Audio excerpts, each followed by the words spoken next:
Hello everyone, Indian polity देख रहे हैं। पार्ट नंबर 8 है जिसके अंदर हम सारी नॉन कॉन्स्टिट्यूशन बॉडीज़ देख रहे हैं। एम लक्ष्मीकांत की book Indian polity, chapter number 52 देखेंगे आज, सेंट्रल इंफॉर्मेशन कमीशन। तो इसके अंदर मैं आपको बता दूं कि ये जो चार टॉपिक्स हैं, ये जो चार चैप्टर्स हैं, ये हमने कवर कर लिए नॉन कॉन्स्टिट्यूशन बॉडीज़ में। उसको भी जाके देखिएगा। तो आज जो हम पढ़ने जा रहे हैं वो है सेंट्रल इंफॉर्मेशन कमीशन। तो इंट्रोडक्शन में देख लेते हैं पहले क्या है कि जैसे कि मैंने आपको पहले बताया नॉन कॉन्स्टिट्यूशन बॉडी है, तो ये एस्टैब्लिश की गई थी बाय द सेंट्रल गवर्नमेंट। कब? ईयर आपको याद रखना है 2005 में, ठीक है। और ये कॉन्स्टिट्यूट की गई थी through an official gazette notification under the provision of the right to information act, ठीक है, RTI एक्ट, जो कि 2005 में आया था, ठीक है।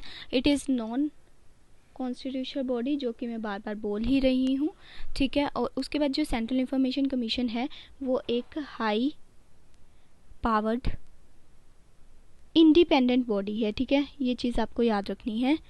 उसके बाद जो कि कंप्लेंट्स वगैरह को देखते हैं, डिसाइड करती है उसके अकॉर्डिंग। एंड उसके बाद it entertains the complaints and appeals pertaining to the offices या फिर financial institution, public sector undertakings under the central government and the UTs. तो सेंट्रल गवर्नमेंट एंड यूटीज़ के अंदर जो भी ये फाइनेंशियल इंस्टीट्यूशंस, ऑफिसेस या फिर पब्लिक सेक्टर अंडरटेकिंग्स आती हैं, उनके मैटर्स के साथ ये डील करता है। अब हम बात कर लेते हैं कंपोजिशन की, ओके। तो कंपोजिशन में आपको ये याद रखना है कि एक होता है इनमें chief information commissioner and not more than 10 information commissioner. तो 10 जो है आईसीज होते हैं। तो टोटल ये कुल मिला के 11 मेंबर्स होते हैं, ठीक है। ये अपॉइंट किए जाते हैं बाय द प्रेसिडेंट, ठीक है, on the recommendation of a committee consisting of prime minister, जो कि चेयरमैन होता है, और लीडर ऑफ ऑपोजिशन, जो कि लोकसभा का होता है, एंड कैबिनेट कमेटी मिनिस्टर, जो कि नॉमिनेट किया जाता है आपका प्राइम मिनिस्टर के द्वारा। तो ये कैबिनेट मिनिस्टर है, चीफ मिनिस्टर नहीं है, कैबिनेट मिनिस्टर, जो कि पीएम जिसको अपॉइंट करना है। तो इन तीनों की कंसर्ट के बाद इसे अपॉइंट करता है कौन? प्रेसिडेंट। और ये जो मेंबर्स होते हैं ये person of evidence in the public life होते हैं with wide knowledge and experience. किस चीज़ में इनका एक्सपीरियंस होता है? Law, science, technology, social service, management, journalism, mass media and administration या फिर गवर्नेंस में हो सकता है, ठीक है। और ये जो मेंबर होते हैं not the member of parliament नहीं होने चाहिए, और ना ही member of legislative of any state और यूनियन टेरिटरी होने चाहिए। उसके बाद they should not hold any office of profit. ये तो हम सभी में बात कर रहे हैं कि ऑफिस ऑफ प्रॉफिट इन्होंने होल्ड नहीं किया होना चाहिए, ठीक है। उसके बाद और connected with any political party और कैरिंग एनी अदर बिजनेस और परसुइंग एनी प्रोफेशन। तो ये इनके साथ नहीं डील करना चाहिए इनको, ठीक है। तभी ये बन सकते हैं CIC या फिर 10 ICs में से किसी में भी, ठीक है। उसके बाद टेन्योर एंड सर्विसेज कंडीशन की बात कर लेते हैं, जो कि हमारा पॉइंट नंबर 3 है। तो यहाँ पे हम बात कर लेते हैं कि इसकी जो टर्म होती है वो 5 ईयर्स और 65 ईयर्स, जो भी पहले हो जाए, ठीक है, which ever is the earlier. और ये नॉट एलिजिबल होंगे फॉर रीअपॉइंटमेंट। रीअपॉइंटमेंट के लिए ये दोबारा से अपॉइंट नहीं किए जा सकते। उसके बाद प्रेसिडेंट इनको रिमूव भी कर सकता है, ठीक है। कौन से ग्राउंड्स के ऊपर? पहला, इंसॉल्वेंट या फिर बैंकरप्ट हो जाए। दूसरा वही कि अगर इन्वॉल्व हो इन द मॉरल टर्पिट्यूड में या फिर करप्शन वगैरह में, आप बोल सकते हैं। उसके बाद कोई भी ऑफिस ऑफ प्रॉफिट ये ले रहा हो, ठीक है। उसके बाद हम बोल सकते हैं कि अनफिट हो, जो कि प्रेसिडेंट को लगे अनफिट है माइंड और बॉडी से, ठीक है। उसके बाद in any such condition such as financial और अदर इंटरेस्ट, ठीक है, जो कि ऑफिशियल फंक्शनरी को सही ना लगे, ठीक है, जो कि अफेक्ट करे ऑफिशियल फंक्शंस को। तो उन फाइनेंशियल कंडीशंस या फिर इंटरेस्ट के अंदर भी जो कि ऑफिशियल फंक्शन को अफेक्ट करे, उस कंडीशन में भी इन्हें रिमूव किया जा सकता है। अब प्रेसिडेंट इनको रिमूव करेगा ऑन द ग्राउंड्स ऑफ, कर सकता है on the grounds of the misbehaviour और इनकैपेसिटी आप बोल सकते हैं। और इस कंडीशन पे ये जो सुप्रीम कोर्ट में मामला चला जाएगा और फिर प्रेसिडेंट जो है इसको रिमूव कर भी सकता है, नहीं भी, ये नॉन बाइंडिंग सिचुएशन होगी, ठीक है। और इंक्वायरी वगैरह जो भी होल्ड करेगा वो सुप्रीम कोर्ट ही करेगा। उसके बाद जो सैलरीज होती हैं, अलाउंसेस होते हैं और अदर जो कंडीशंस होती हैं चीफ इंफॉर्मेशन कमिश्नर की, वो सिमिलर होंगी किसके, चीफ इलेक्शन कमिश्नर की।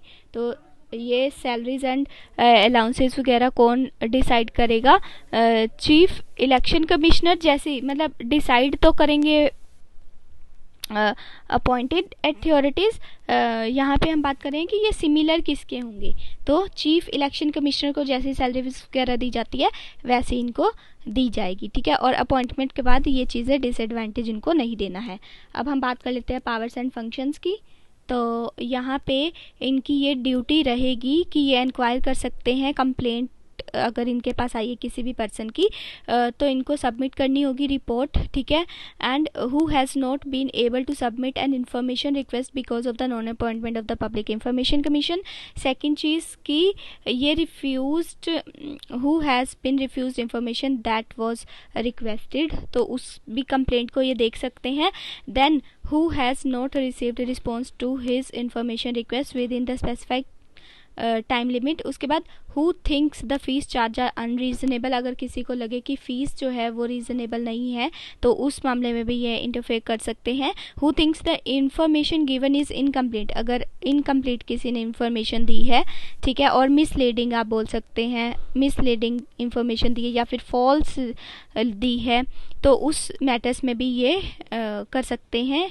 उसके बाद any other matter relating to obtaining information, तो इंफॉर्मेशन कमीशन है तो इंफॉर्मेशन से रिलेटेड सारी चीज़ें होंगी, ठीक है, इनकम्प्लीट इंफॉर्मेशन, मिसलीडिंग, फॉल्स वगैरह, तो ये सारा आ जाएगा। उसके बाद कमीशन जो है वो इंक्वायर कर सकते हैं किसी भी मैटर पे किसी भी रीज़नेबल ग्राउंड पे, चाहे वो सुओ मोटो पावर से रिलेटेड क्यों ना हो, उसमें भी इंटरफेयर कर सकती है।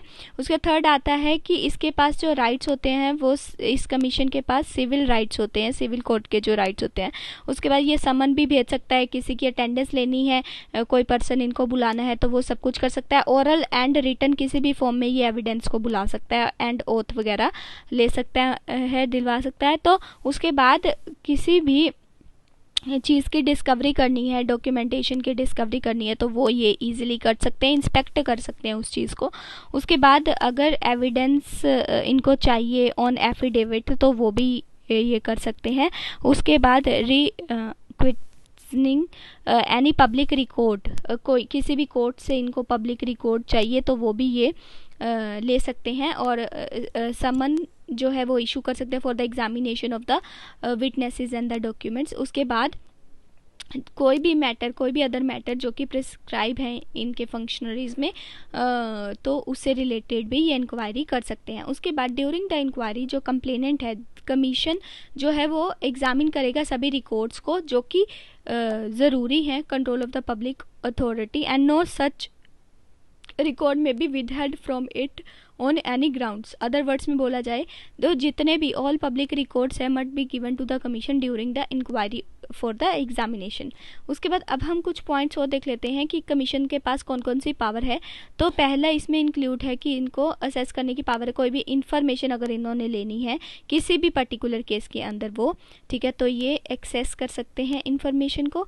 दूसरी चीज़ कि ये डायरेक्ट कर सकते, मतलब इनके पास डायरेक्टिंग पावर है द पब्लिक अथॉरिटी की to appoint the public information officer where none exist, तो PIO पब्लिक इंफॉर्मेशन ऑफिसर ये अपॉइंट कर सकते हैं, मतलब ताकि इनको असिस्टिंग में मदद मिल सके। तो ये पब्लिश कर सकते हैं इंफॉर्मेशन और कैटेगरीज ऑफ द इंफॉर्मेशन को, ठीक है। मान लीजिए कोई इंफॉर्मेशन है तो काफ़ी सारी इंफॉर्मेशन होती हैं तो उसको कैटेगराइज करने का काम भी ये कर सकते हैं, ये भी इनके फंक्शन में आता है। उसके बाद 8th पॉइंट है कि ये नेसेसरी चेंजेस कर सकते हैं जो भी practices relating to management, maintenance and records को डिस्ट्रक्ट करने के लिए होती है, तो उनमें जो भी चेंजेस लाने हैं रिकॉर्ड से रिलेटेड तो वो ये ले सकते हैं। उसके बाद ये ट्रेनिंग वगैरह भी देते हैं ऑफिशियल्स को कि ताकि अच्छे से इंफॉर्मेशन जो है वो गैदर की जाए।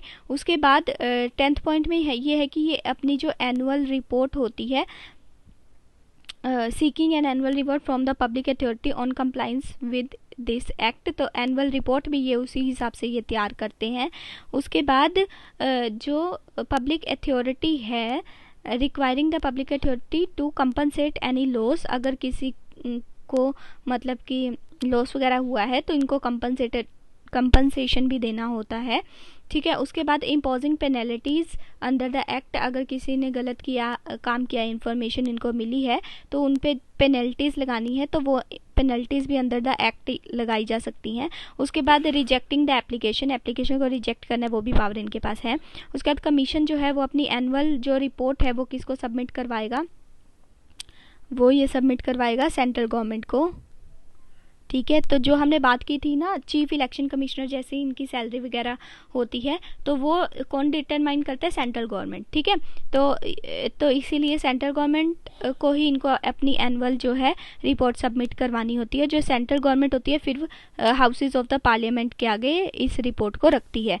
उसके बाद public authority does not, when public authority does not confirm to the provision of this act, the commission may recommend step which ought to be taken for promoting such conformity। तो अगर public authority को ऐसा लगे कि confirm नहीं है वो किसी भी प्रोविज़न को लेके एक्ट के, तो जो कमीशन है वो रिकमेंड कर सकता है कोई भी स्टेप्स वगैरह जो कि इस एक्ट के लिए नेसेसरी होंगे। तो ये सारा जो टॉपिक था वो सेंट्रल इंफॉर्मेशन कमीशन के लिए था। एंड नेक्स्ट लेक्चर में हम स्टेट इंफॉर्मेशन कमीशन के बारे में देखेंगे। Till then good bye and have a nice day. Thank you.